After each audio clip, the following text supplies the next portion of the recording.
All right.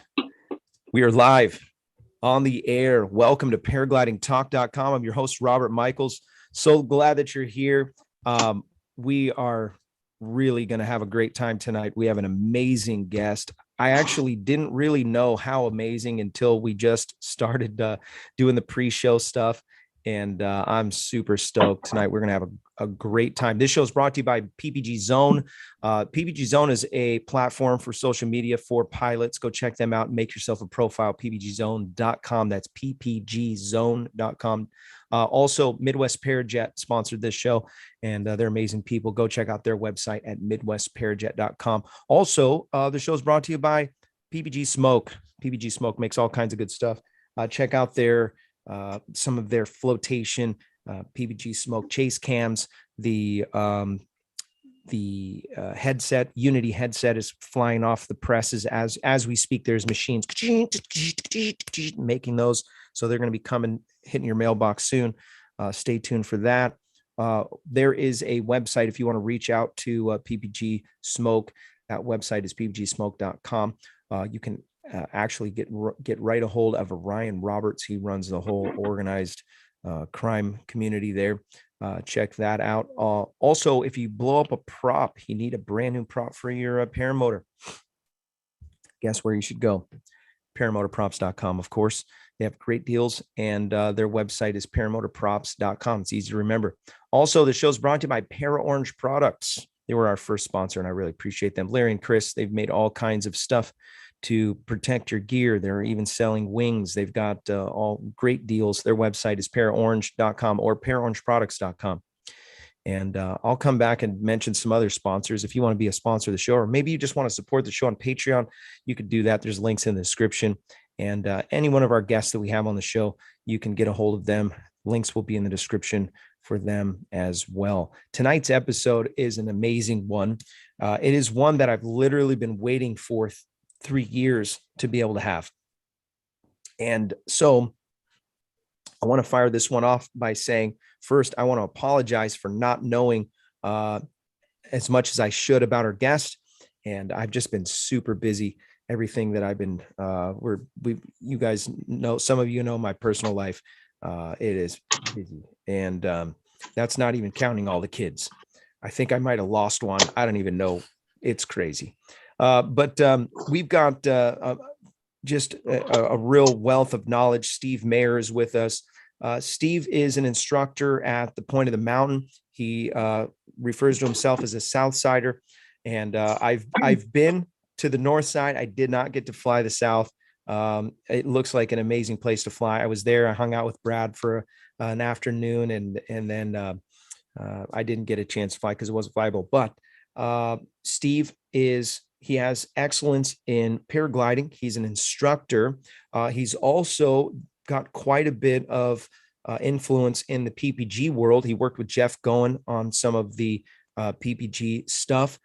He also is the guy, the go-to guy for speed flying, and one of the OGs for speed flying. And so we're gonna crack this video, and this, you might be watching this after the fact. This is going to be the one that you're going to want to share with your speed flying buddies, and you're really going to get a lot out of this. Something I've been really wanting to talk about for a while and haven't been able to. So thank you, Steve. Thank you so much for coming on the show. I'm super stoked.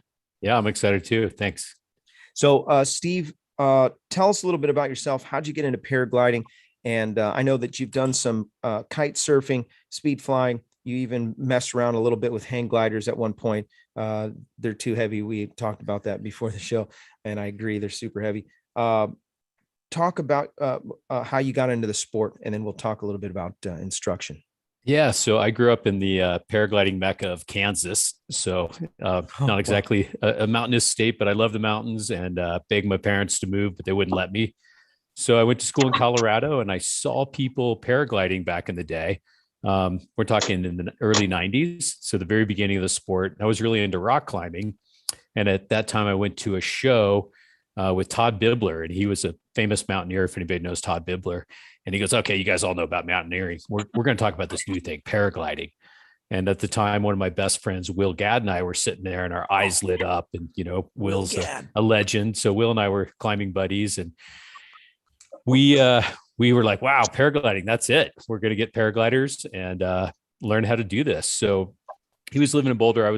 I'd moved to Utah. So, signed up for lessons at the shop I now own with Chris Santa Croce, another legend of the sport. Yeah. Instruction was really new. This was 1993. Basically, the people that I knew were all self-taught. It was kind of the beginning of instruction, and I just fell head over heels. It's all I wanted to do. It's all I thought about. Will and I hung out together and did a lot of crazy adventures. And I had a business background and a finance degree, and kind of kept putting my job on hold, and started teaching people to paraglide and friends, and then started importing gear from Europe because I realized that there was kind of a hole in that, and sort of jumped into my business background. And I'm still waiting to grow up. I've been doing it for 27 years, and I'm going to get a real job someday. I'm convinced of it.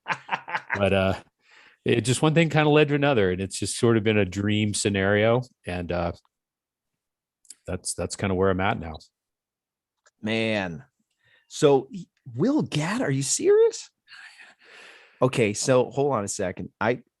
Before we get this show rolling, I really want to have Will Gadd on the show, but I can't get him to respond. I can help you with that. Oh, that'd be amazing. We'll give him a shot. He's a busy guy. I know he's busy. But yeah, what a great guy. Chris came on the show just one time, but he accidentally forgot he locked his keys, and he ended up doing the show from his phone right out in front of the building. And it was like 40 degrees or something like that. And he did the whole show, and he did it. And I felt so bad. And like a year later, I invited him again, and he's gave me the California no. So I know he's busy too, but yeah, everybody loves Chris. So you've had some experience with, and you briefly shared that before you actually made a trip here to Southern California and went to Saboba and worked on some certifications for speed flying. Talk a little bit about that. Talk about maybe some of the things that we need to be aware of. I've got some friends that are paralyzed from accidents that they've had. I've lost some friends speed flying, and so I want to talk a little bit about that, and maybe what can we learn? What is really hot off the press about speed flying? Yeah, that's a tough subject, and one I'm really passionate about. And we could do 3 shows on speed flying safety and history and all that kind of stuff. But I myself and Mike Steen and Matt Gerdes and Carson Klein, we went over to Europe, and I think it was 2005 or 6, and filmed a movie on speed flying called "It's Fantastic," and kind of talks about. Yeah, it's on YouTube. It's Fantastic Speed Flying. You can find it, but kind of talking about what speed flying was. But we all recognized right away how safe speed flying was. And I'm still will argue all day long with everybody that it is the safest way to fly a piece of nylon. It's safer than skydiving. It's safer than paragliding. It's safer than powered paragliding because they're inherently stable. The wing is so heavily loaded. It's stable, and it's so precise. It does exactly what you tell it to. If you tell it to go over there, it goes over there. You tell it to go over there, it goes over there. There's no messing around. What makes it dangerous is you tell it to do the wrong thing. It's going to do the wrong thing. So we've seen a huge surge of accidents, like you mentioned, and same thing out here. Last year was terrible. I was watching all these really accomplished skydivers, just one after another go in, and it just breaks my heart. It's so sad. So there's a lot we can learn from it. And the number one thing obviously comes back to instruction and education. So, everybody harshes on that, but with speed flying, it's so critical. It's so simple. It's so easy, and it's so easy to do correctly, but you got to have instruction from somebody that knows what they're doing. The challenge is the sport's only 10 years old, and there's very few people with experience to know how to teach it. I'll pick on some skydivers for a minute. In Utah last year, we had a really bad run of people coming from a skydiving background, super good athletes that were being coached from their skydiving friends. And they were doing, I'm going to call it new school speed flying. There's a whole new set of tricks in the barrel rolls, and barrel roll into a barrel roll, and a barrel roll into another barrel roll into another barrel roll. That stuff's crazy. It's so out there. And if you're going to get into that big boy game, you better learn from somebody that's been speed flying, not skydiving, because you're different. And we could go into that, but that's a whole nother topic, why the canopies are different. And these guys are going in and they get away with it 19 times out of a 20 or 99 out of 100. But it's not the way to learn. And I keep starting to write an article for the magazine, and it's going to be titled something like, "What would your mother say?" And it's all going to be about going upside down on these things, because the reoccurring theme is getting the wing below you. If that wing's above your head, they're pretty easy to pilot. But once that thing goes upside down and you start doing, wing overs or barrel rolls, all the cards are out. It's kind of like base jumping or wingsuit base jumping. It's kind of a numbers game, and you start seeing the best guys in the industry, in the business going in. That's a scary thing. And there's a reoccurring theme, and it's going upside down on your wing. So for me, it's taken a step back, and I used to do that stuff, and I used to teach it. I used to coach it, and I stopped now, and I'm the opposite. I'm the guy that's going to try to talk you out of all that. I want to know why you want to go upside down on a piece of nylon. Isn't it fun enough to stay underneath it and proximity fly and do all this cool stuff? Why do you have to go upside down? And it's something you really got to dig deep and think about. And, if you want to be a YouTube sensation, for sure, you're going to have to go upside down. Yeah. But is that really what it's all about? Or do you want to be the old guy? In the movie, it's fantastic. There's a scene where I said, I want to be the old guy speed flying. And I feel like I am. I'm 52. I fly almost every day. I've never had an incident, never had an accident. And I probably have more speed flights than anybody, and it can be done super safe. I'm not the cool guy out there, but I'm the guy that's been doing it a long, long time safely, and I can pull off a launch and a landing anytime, anywhere. So are you still instructing I speed am. flying? Yeah. And so, by the way, just a quick shout, if you want to get a hold of them, there's a link in the description, and they do training pretty much year round. I mean, it's 7 days a week. yeah, it's a whole machine that's over there. So if you want to get a hold of them, I'm just looking at the website is paragliders.com, and just reach out to Steve in the contact section if you want to get a hold of him. But so let's talk a little bit about what you're seeing when these guys show up, guys who are dedicated to get training.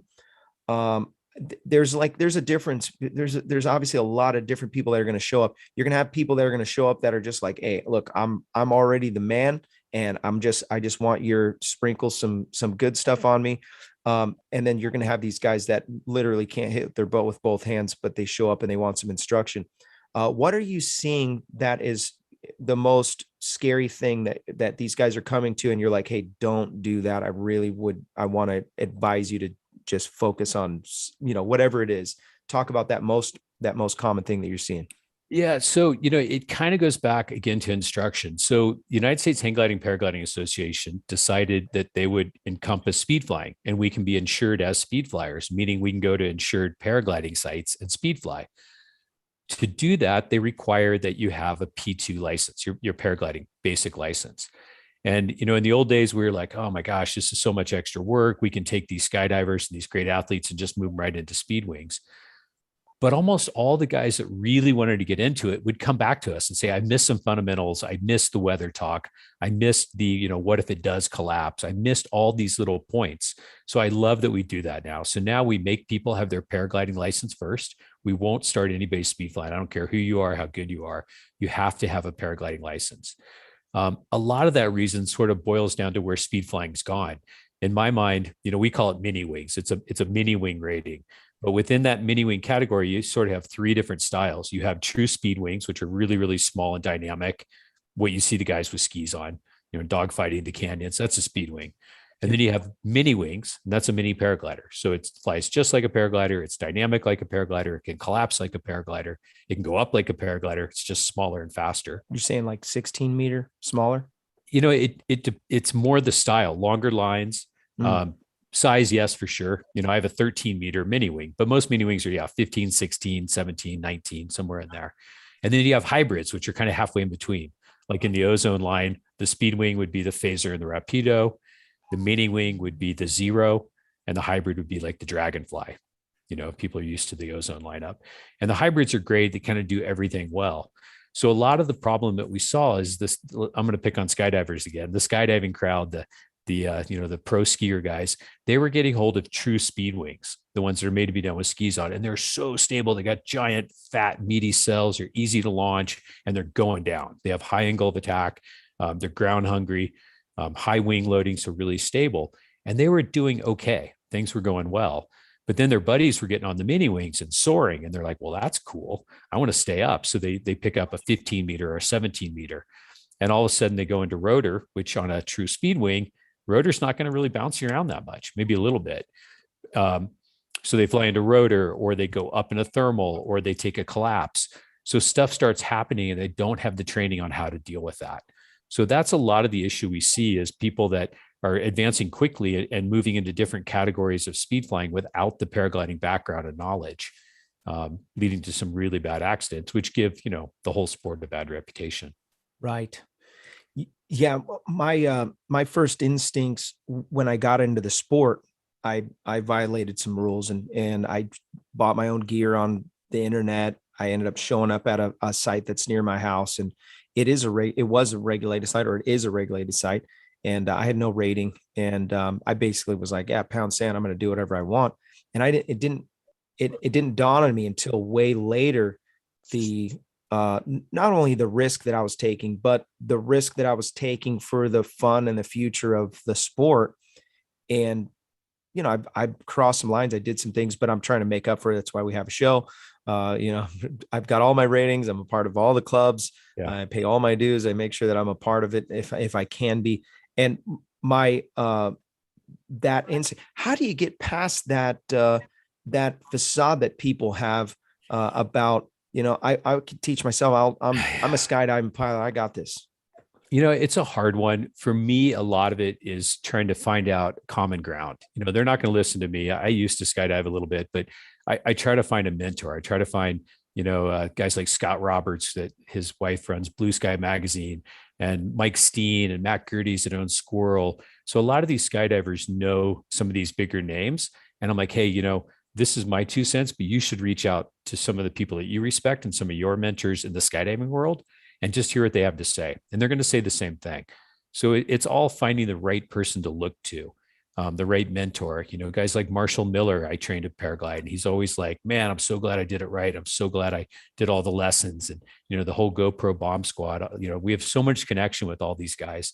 So that's a lot of what I do, is I try to find these younger guys and say, look, who do you know in the sport? And I'll name drop some people and say, go talk to them, because I love you.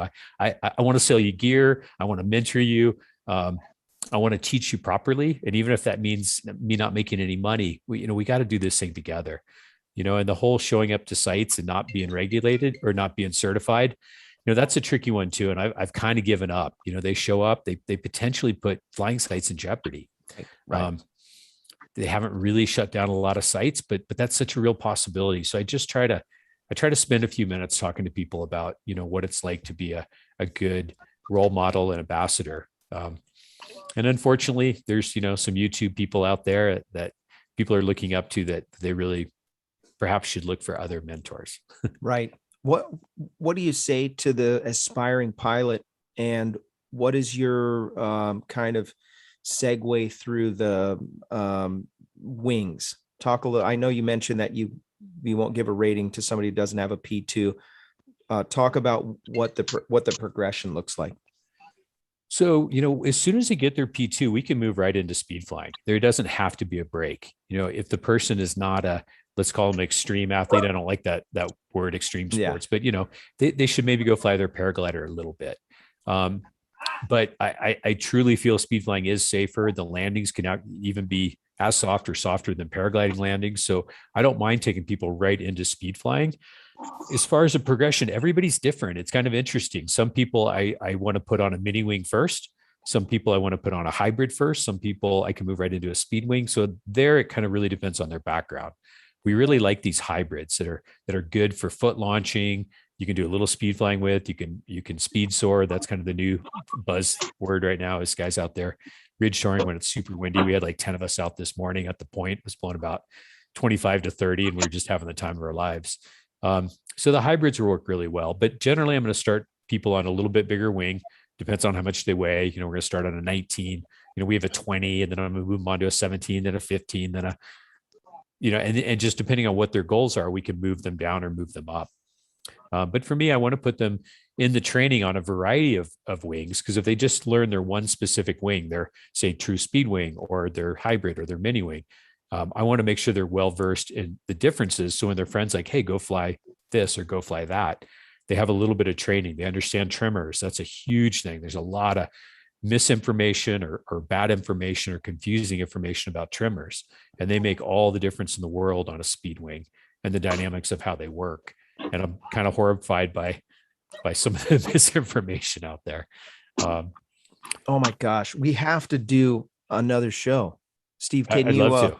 Okay, good. Yeah, I'd love to. I I'm know so that. passionate about speed flying. You know, we haven't even touched on paragliding and all the other fun things too. But Yeah, and um, I do want to bring a balance for this sure, show, yeah. and But then no, I'd love to. This is let's. super fun for me, and you know, it's all I do all day long. And so this is really exciting. Yeah, I'm stoked. I have a bunch of friends that are into speed flying, and I think eventually they're going to see this one, but we'll ramp up a full on. It'll be a speed flying. Maybe we'll bring a couple friends, other speed pilots on Be just to awesome. kind of Yeah. ramp it up a little bit.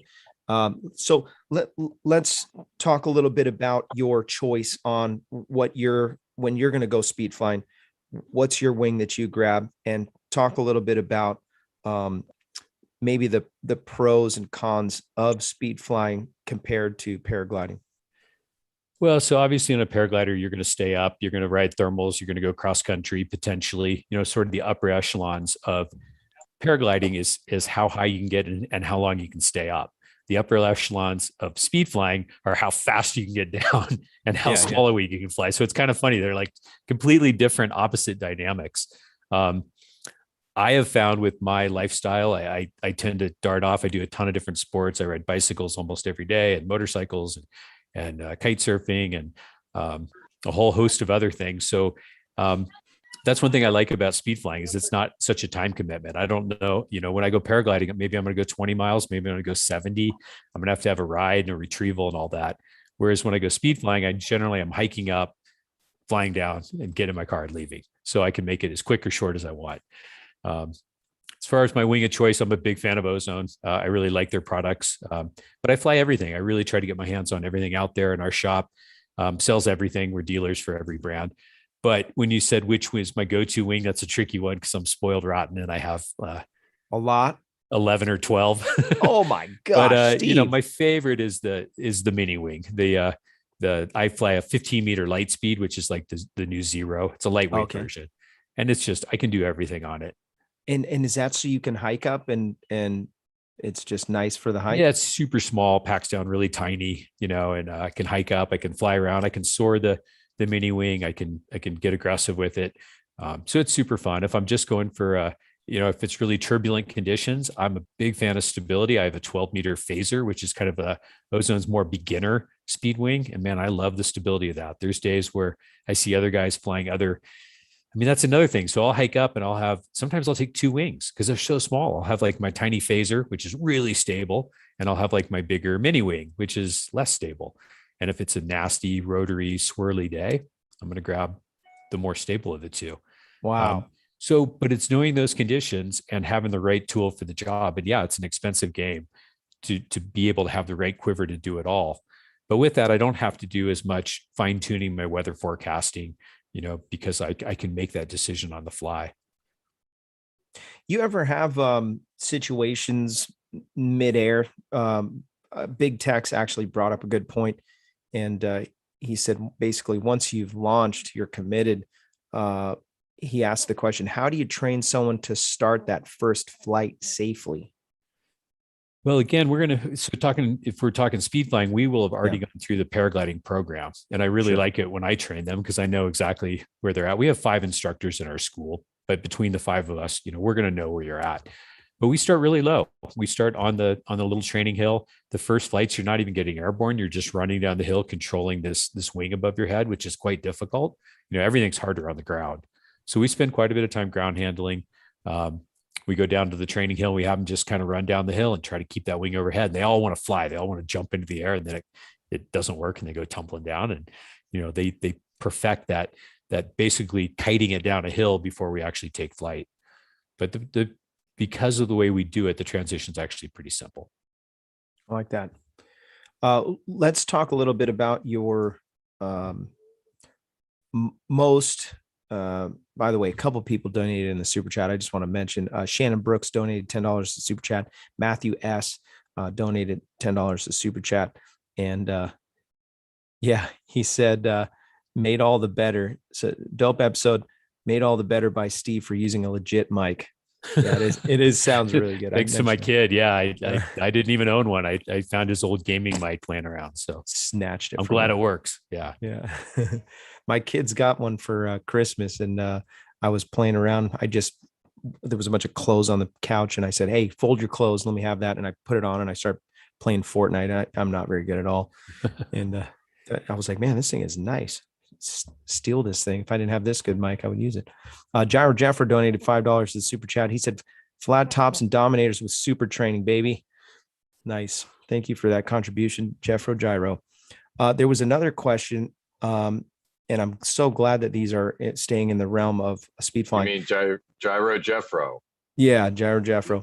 Yeah, I got some good stories with flat top too. I helped Del Shanzi back in the day. I knew bring that to life. I would not lie to you. I have a question dialed up just in case you were going to be a boring guest. I was like, all right, we're gonna troll him and reel in the Super Del questions.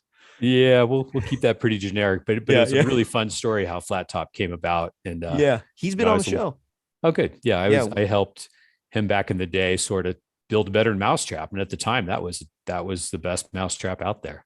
But that was a long time ago. Yeah, he'll never admit that he got help though. No, probably not. I tried a lot to of get time with Del. Man, that guy is passionate. Yeah.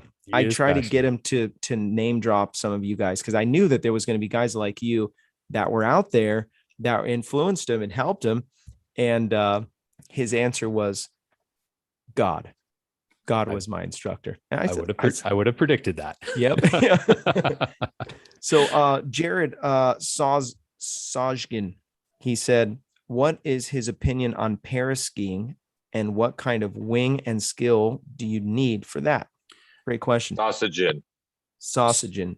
So when you say paraski, I assume you mean like speed flying, where you have skis on your feet and you're launching. Speed riding, right? Speed riding. Yeah. So, people kind of throw around that term oddly. So, we have speed flying and we have speed riding. The difference being, in my mind and most people's mind, speed flying, you're flying.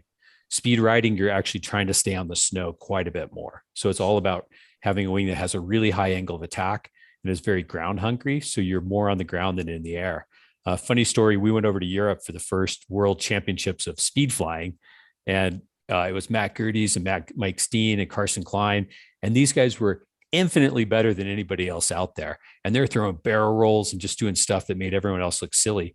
And all the Europeans won because they were like on the snow the whole time, and they'd like hit a little jump and get airborne touchdown and then have their legs together and do this really cool skiing. But that was their idea of speed flying was how cool can you look while you stay on the snow? So when I think of speed riding or speed skiing, that's kind of what I think about is trying to stay on the snow. And that can be really challenging. So there's different gliders out there. I use the Ozone Phaser. I really like it. It's pretty ground hungry if you let the trimmers out. Skiing is one of my passions. That's why I moved to Utah. I still ski every single day in the winter, which is kind of what led me into speed flying. Nice. But I really like the Ozone Phaser. Obviously, the smaller you go, the more ground hungry it's going to be, but the less forgiving. So there's some trade-offs. We do a lot of snow kiting as well, which is a kind of a whole different sport. But yeah, speed flying, speed riding, they kind of go hand in hand. And actually speed riding is safer and easier in a lot of ways because your launch is so simple. You just point your skis down the hill and go, and your landing is pretty simple. You don't even need a flare. You just come in and ski it out. I shouldn't say that, you do flare, but you can come in with a lot of heat because you're not landing on your feet, you're landing on your skis. And we do quite a bit of speed riding, speed flying in the winter out here in the Wasatch Mountains that are right behind my house here. That is amazing. We're at that half hour mark. Let's give something away, shall we? Yeah. So Sean's going to dial up the wheel. All right. One of the sponsors for the show, by the way, is a local sponsor here in San Diego, American Allied Drains and Plumbing. If you're in the San Diego area and you are in need of plumbing, American Allied Drains and Plumbing is your company. If you mention Paragliding Talk, they will give you a 10% discount. You can believe that. That's If you want to get a hold of them, 844-777-9055. They're pretty amazing plumbing company, but also good friends of mine. So if you want to reach out to them, just mention that you saw them or you saw it on the show, and they'll hook you up. Also, the show is brought to you by Nebraska PPG. Josh Bowden runs a school in Nebraska. If you're interested in get some top-notch training, you can do it through Josh in Nebraska, and he's got a really cool place to train. Sean, I see what you're trying to do there. I know I'm being creative. Look at this. Look at this. Can you see it? And it's nice and clear too. That's great. Awesome. All right. You ready for me to spin it? What are we giving I'm away, ready. Robert? We're giving away some Amsoil Sabre. Nice. Amsoil Sabre. Yep. Amsoil Sabre. Beautiful. All right. Gringo, You ready? Did you decide what you wanted, Gringo? Did you want Sabre or Dominator? You're Couple muted. gallons, I don't know. No, I mean, All but right. You ready? I'm just going to bring you one of these to work. Yeah, spin it. Spin it to win it. Hot buttered, Steve. This spin is brought to you by CalamityKiteClinic.com. If you're interested in picking up your ground game and your ground handling skills, contact us today. Again, www.CalamityKiteClinic.com. CalamityKiteClinic.com. Ooh, who's it going to be? Sean's got the good radio voice. Who's it going to be today, folks? Who's going to win? Oh, it's going to be Paul Askins. I don't think so. It doesn't appear that way. It's very tricky. Very tricky. Oh, Eden Gray. Oh, no. Oh, Greg Couch. Oh, what is it? He going to land on you, Robert Michaels? Are you kidding me? Oh, this thing is rigged. You can't. Yes! This thing has to be rigged. Yes! Oh, no, wait, it's still going. Oh, it is. It almost Congratulations, was my Robert dad. Michaels. You can't dip into your own supply, man. It was almost my dad. Did you see that? See, if I don't put everybody in there, then I'm given the Raz because I didn't have everybody. So congratulations, Robert Michaels. You have won your own Amsoil. Okay, spin it again. Okay, Sorry, we'll everyone. spin it again. Here we go, folks. By the way, just so you guys know, Steve Mayer is also PPG pilot. We're going to talk a little bit about paramotors. I know some of you guys are like, I want to know what he's flying. I got to fly last night, my paramotor for the first time in a while. That was fun. Nice. I actually, I have a Little Cloud 18 that I've flown. That's considered a mini wing. That's a mini I wing. love it. I was I love it. I was on the Spearline this morning after lessons flying. Yeah, Great wing. good stuff. Yeah. Ooh, who's going to be? Oh, I feel the tension. I feel tension rising. Oh, hot buttered Steve is so close, but it's not.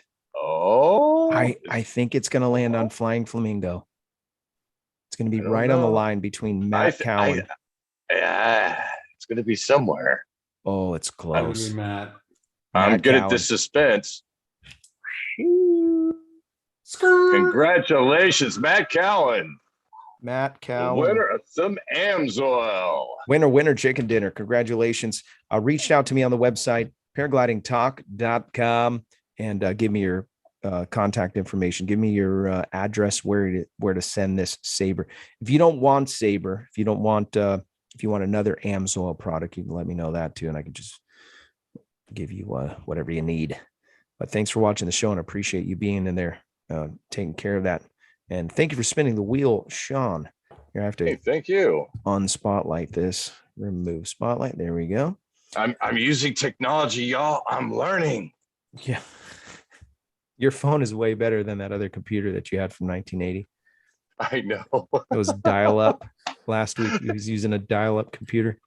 It was rough. Yeah, my last one really, the motherboard fried up, and it was going to cost me almost $1,035 for a new motherboard. I'm like, nope, ain't doing it. Nope. Buy a whole new computer. Absolutely. And by that time, I'd have me a nice wing if I had that kind of money laying around. Yeah, exactly. So Yankee Paramotor donated $15.39. He said if the point of the mountain south side is Mid-Vale, is the north side Aspen. Great question, Yankee Paramotor. Yankee's done some flying over there. I just can't seem to make it over there when it's flyable. Where I have a question for you about paragliding. Have you done you've done some obviously some cross country stuff. I mean, if you're flying with Will Gadd, then you've probably got some epic stories. Yeah. I cross country. I'm the first to admit it's not my thing because I'm out teaching every day. You have Sure. some of the top comp pilots, and man, those guys are awesome. But trying to be a comp pilot and fly cross country and run a school, they don't really mix very well. Oh, yeah. So I've done some cross country, but A buddy of mine. I'm not the pro on that. we have a buddy of mine actually that is friends with Gavin McClurgan. He was one of the first guys that I got. I was listening to Cloud-Based Mayhem. Me and this guy Nick, we're running up and down the hill, learning together, kind of the same. We're cut from the same fabric, kind of both of us a little bit crazy. He is going to be at the Red Rocks Fly-In, and I'm sure that you're somehow attached to that. And he's doing some training. Any special tips for guys coming over there that want to do well in the cross country hike and fly stuff? Yeah, the Red Rocks is going to be an amazing event. I can't believe how it's exploded. But Stacy Whitmore's done an amazing job developing. Yeah. I mean, arguably the best flying in the country, and it's been there. Nobody knew it because nobody was flying there. But he's a down. cool guy. I really I went 2 years ago. Yeah. And I really liked the presentation and just the atmosphere. Everybody there was just incredible. It's a great place. I think I'm talking next Wednesday night. I'm actually building a cabin about 40 miles south of there. I just fell in love with that area. It's gorgeous. So nice. Where? But yeah, it's in the Tusher Mountains, but don't tell anybody. Okay, I won't tell nobody knows where the Tushers are. But, yeah. It's central Utah. It's some amazing mountain ranges. It's close to where the Junction paragliding site is. Okay. There's some pretty good speed flying potential out there, but nice. I'm doing it to get away from people. That's what I can't tell anybody. Don't tell me. I won't tell nobody else. Yeah, but aspiring cross country pilots, it's just repetition. One of the big issues that we have in the paragliding world is the P2 rating, which is what we teach people every day. We get them their P2. It's really just the tip of the iceberg. It's your entry into the sport of paragliding. And it's so important to realize that. You have kind of two sorts of pilots. You have, recreational pilots that are going to get their P2. They're going to fly every once in a while. They're going to go to the mellow sites.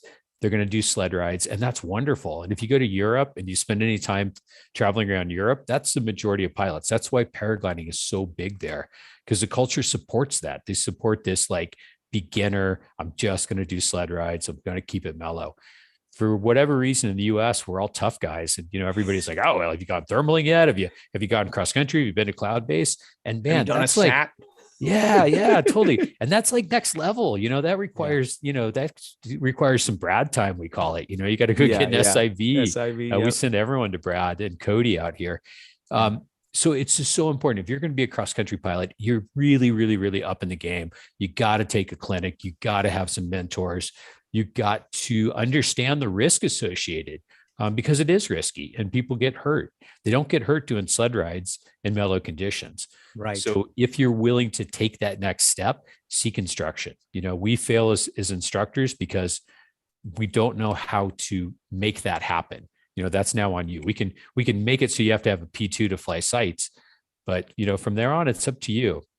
And realize the amount of money you spend on equipment and routine maintenance on your car. Well, routine maintenance in paragliding is doing a clinic a year, looking for an SIV clinic, doing a thermal clinic, going to some of these fly-ins. Driving is like the best way to learn. Offer to be a shuttle driver for Gavin McClure or Will Gadd or Cody Tank. You're going to learn so much.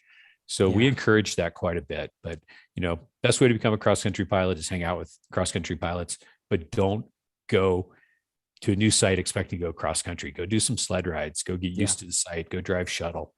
Go slow, Yep. Be in it for the long haul. Fall in love with thermals. Exactly. I remember I did like 30 sled rides at my local site. And one day we went up just a little bit earlier than normal. and there was a thermal out front. And, at first you're, oh my gosh, what just happened right now? And you're going up, your instinct is not to turn. It's like, oh, get away from this thing, because it's going to, Yeah. do. This I can't be remember- right. This can't be Yeah. what it feels like. Yeah. This is I got so excited to go up, and I'm not going to have to hike 3 times this time. I'm just going to hike 1 time and have a really long flight. It was amazing. And then I was completely hooked. By the way, a couple people donated super chat. Matthew Cowan, thank you. He donated $10 super chat. James Sutherland donated $5 super chat. Thank you. My mom just donated $10 to the super chat. Thank you. Mom actually was the one that found you, Steve. And so she's my PR department. She's reaching out. That's great. Yeah. She's so funny. She's like, you have to call Steve. It's Let good to him have know. a fan club, even if it's your mom. That's right. I got one. My mom still thinks I teach parasailing, and I've Yeah, never bothered to correct her, because Yeah. it would just take too long to explain the difference. So Yep, that's everybody Yeah. in San Diego. They're like, Yep. oh, you do parasailing. That's so cool. Take us through an event where you were completely out of control, and what did you learn? Oh boy, knock on wood. I've been flying. I don't know how much airtime I have, but I've been flying 29 years, teaching for 27, and I fly almost every day. And I have so few scary events, but I keep it mellow. I'm the first to walk down the hill. I will tell you my scariest story, because I think a lot of people can relate and learn from it. But I'd been flying for an entire year, and I'd flown the south side, north side a bunch. I was darn good at ridge soaring. Never really Nice. been in a thermal, but man, I could ridge soar with the best of them. And, we thought it'd be a good idea to go to the US championships in Chelan. And this was in 93 or 94, I think. And I was in so over my head. I was flying a comp glider, a UP Katana, with all the big boys, Wow. Willie Mueller and, Will Gadd and Robbie Whittle. And the legends of the sport. And I was very competitive by nature. I was a Cat 1 bike racer at the time, and I was on the US skeleton team. So I just dove right in, full tilt, no idea what to do. Chris had just made me buy a reserve parachute, because I'm going to the national championships. It'd be a good idea probably to have a reserve. No directions on how to use it though. And I got in probably my first thermal ever. I don't know, my first big one. And guys that day said they were going up at 2,000 feet per minute. Oh my And gosh. I don't know what happened. I just freaked out, pulled both brakes, just wanted to see something had to change, because I'm going up so fast. So I'm just yarding on things to try to make it stop. How do I stop the elevator? And I end up spinning my glider. So I look up and the thing's just doing cartwheels. So I had no idea what to do. All I had to do was go hands up, but I didn't know that at the time. So I pulled this thing out that was supposed to be a reserve parachute. I just dropped it and let go, and it opened up miraculously and hit the ground, and it was blowing quite strong, and it started dragging me up the hill. And I remember holding on to the reserve, was like wrapped around my helmet. I had a hook knife hanging right here, but no wherewithal to grab my hook knife and cut away. And it finally snagged on a tree, and turned out 5 people through the reserve that day. But that was my one and only reserve toss. Wow. Really woke me up. And that was also my first and last cross country competition, because I just decided personally it wasn't for me. I didn't like the risk involved. And it wasn't necessarily that I threw my reserve. It was the fact that 4 other people did. I'm like, whoa, this is kind of crazy. And Yeah. I choose not to participate in this form of competition. I got into spot landing competitions, which aren't very glamorous, but I want to keep it safer. So that's kind of been my whole mantra through all my flying, is how can I fly every day and fly what can be aggressively, but keep it just as safe as possible. And I decided for me, that meant not competing. So I stick to Wow. that decision. I'm pretty happy about it. I get jealous when I see people I taught on top of the podium, and but also super proud. But Yeah. so that's kind of my one and only really scary incident. How do you say Cody's last name? Cody, what'd you say? Oh boy, Matank. Matank. I hope See, I'm saying that. I hope I'm I saying would- that right. No, I never knew. And I want to try to have him come on the Oh, show, because I God, know he's Cody, a local. what an And asset to our Utah flying community. The guy is he is so dialed and so smart. yeah, Yeah. I have talked to him. I communicated with him a little bit about a year ago. And then, he's in the flying the X Alps. Just an incredible pilot. We might have to, we'll talk after the show. You might be the insider that gets us the goods. Yeah, for sure. It'd be super fun to do a roundtable with like, me, the safety guy, and Cody, the cross country guy, and, Oh my gosh. a Marshall Miller, the speed fly guy, man, we could have a lot of fun getting, some different disciplines and different takes on where this sport can go and should go. Cause everybody's going to choose their own path, whatever that might be.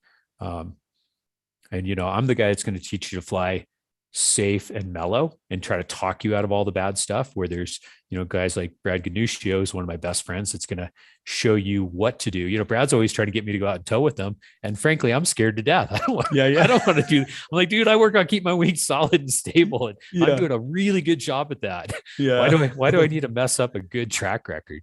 Yeah. That's funny. So, not everybody has to do that kind of stuff, Right. but if you're going to be a cross country pilot and you're going to compete for sure, that's just mandatory. Yep. Yeah, that's awesome. I would love to do an SIV with Brad. I did one with Max Marion. Wow, Gyro Jeffro just donated $50 to the super chat and said Robert's Paramotor Gas Fund. Thank you, kind sir. Because we got his name right. That's literally one gas fill here in California.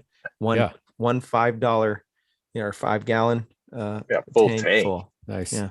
You mentioned Max. I was at Awesome. Torrey Pines about a month or two ago, and I ran into Max. But I used saw to your watch picture Max on Facebook. Yeah, I used to watch Max when he was, I swear, like 7 or 8 years old, and he just was a kid that was always in the way because he had long hair. He'd be running through the LZ, and he'd be trying to grab your feet, and you'd swoop in on him. He was just this playful little kid, and now he's Max, the rock star. So it's kind of been fun just from afar watching his progression through the sport.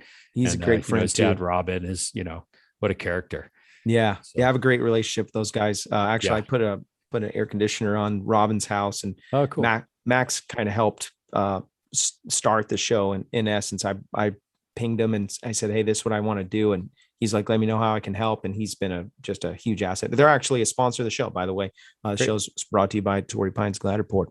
I love Torrey. Love that place. It's every time I go, it's just so many happy, fun memories. Yeah, they're really actually, if you can't make it to Point of the Mountain, you want to get training, you should go to Torrey Pines. Yeah. And shout out to Millie and Billy, two of our favorite instructors from the Point. They're now out teaching at Torrey Pines. And no kidding. Yeah. Okay, Millie's. Yeah. What a great woman. And, if you really I haven't met Millie.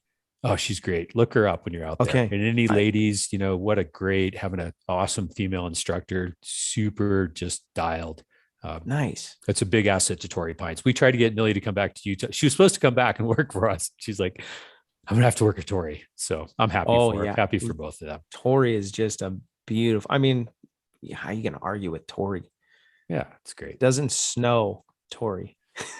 That's the problem. That's why I'm in Utah. Pray for snow, because as soon as it snows, that's when I get the day off. The only time I get a day off is if it snows or rains. Right. So. That's awesome, man. So you have a picture on your profile where you have a paraglider hooked to a motorcycle. Everybody wants to know.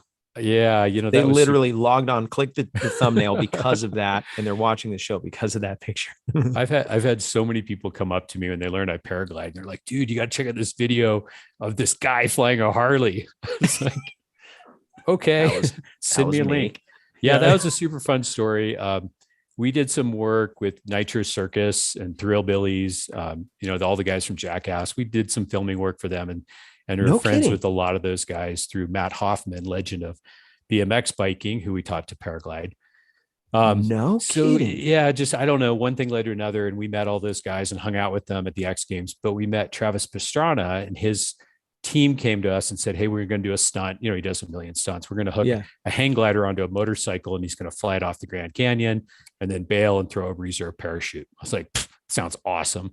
I want to be part of that. So I helped design the stunt and hooked up the wing and the motorcycle. And then their stunt coordinator called and said, you need to sign off on this.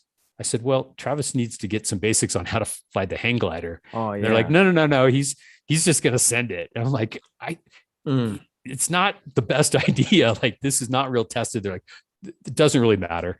And I was like, I can't with good conscience say that this is a good idea at all. So he ended up not doing it. Another guy did do it in his crew.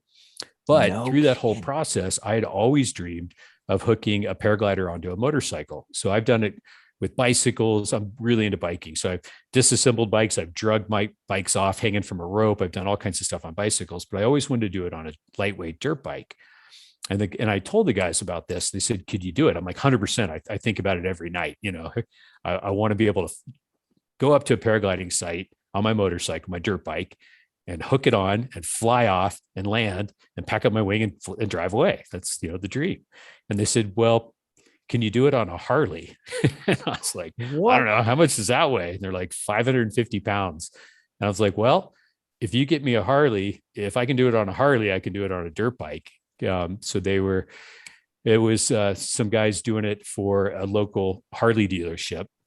Long story short is Harley found out about it and said, hey, we don't want to be associated with this. So we had to kind of like stop using the name Harley. And I was supposed to get the bike. I ended up not getting the bike. It all kind of, I wouldn't say go south because it was super fun to do. But it didn't lead to bigger things.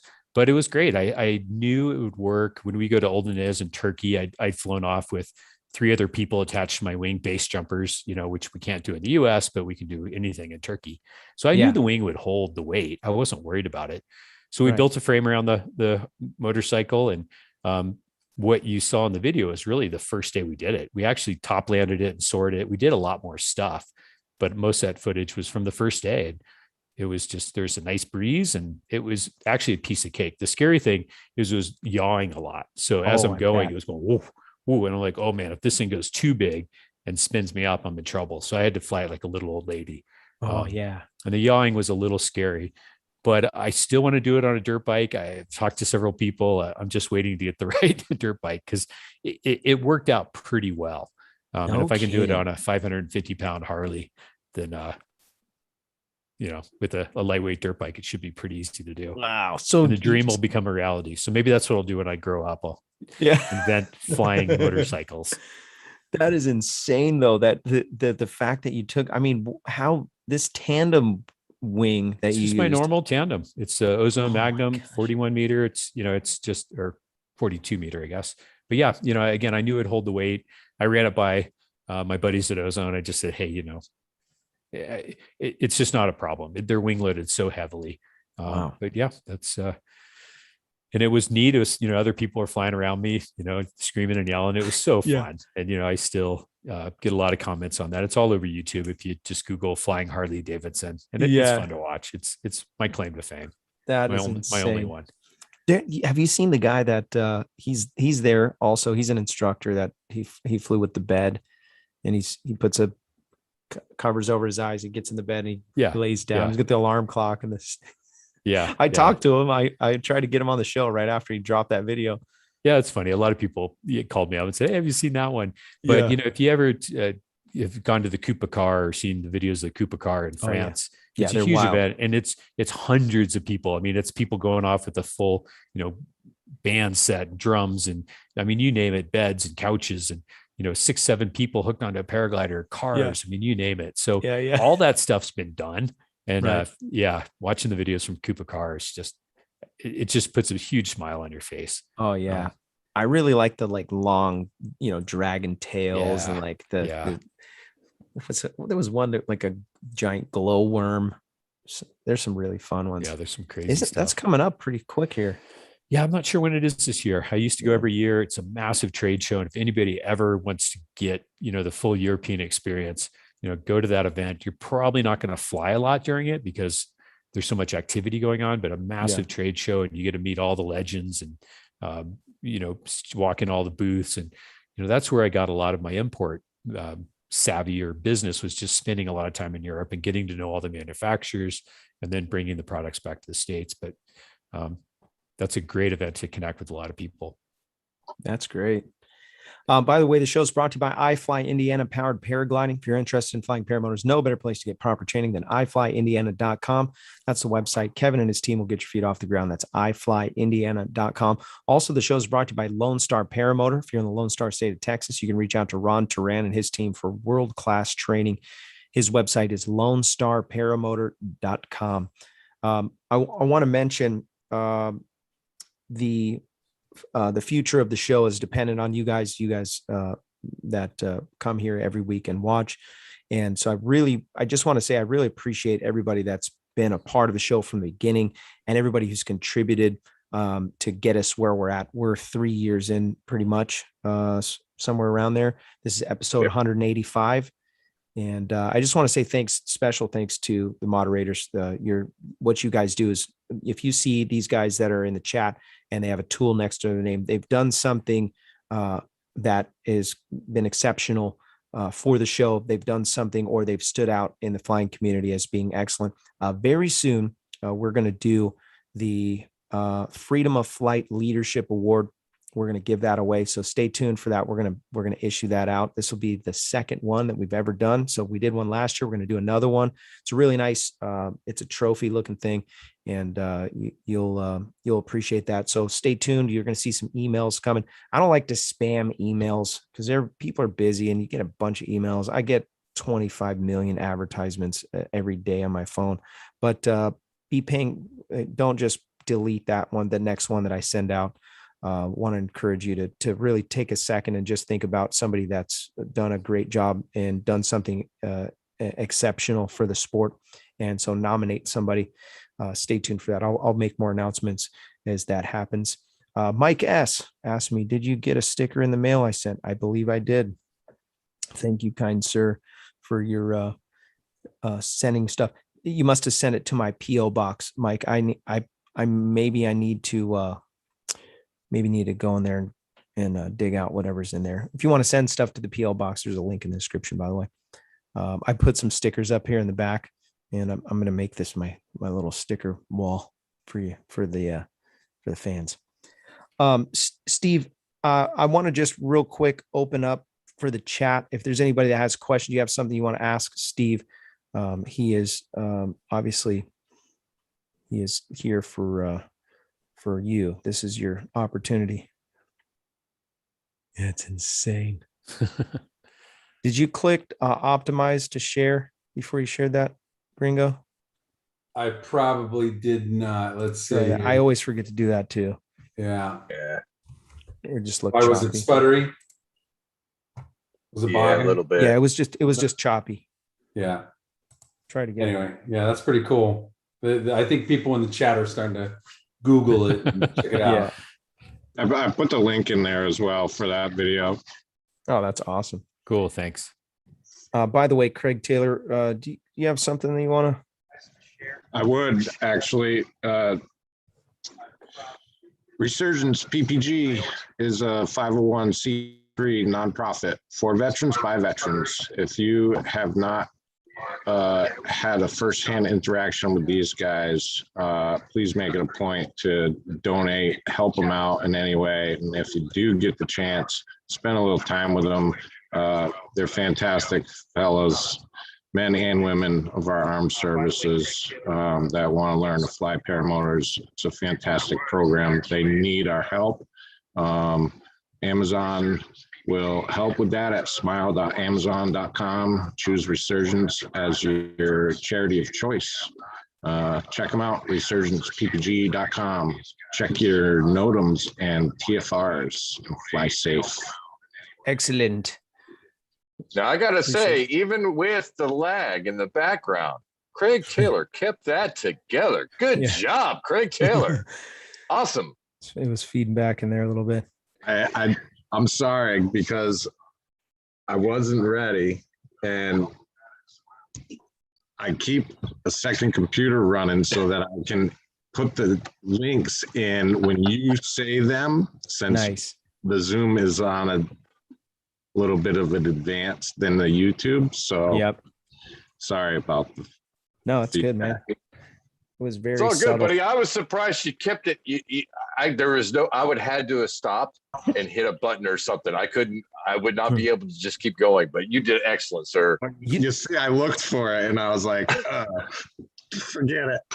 We're running with this one. You know, in China, they actually have this thing that they invented that it echoes what you're saying. And it's these big speakers, and then there's like a cone, and it picks up the sound of what you're saying, and then it just projects it back to you in like a quarter of a second.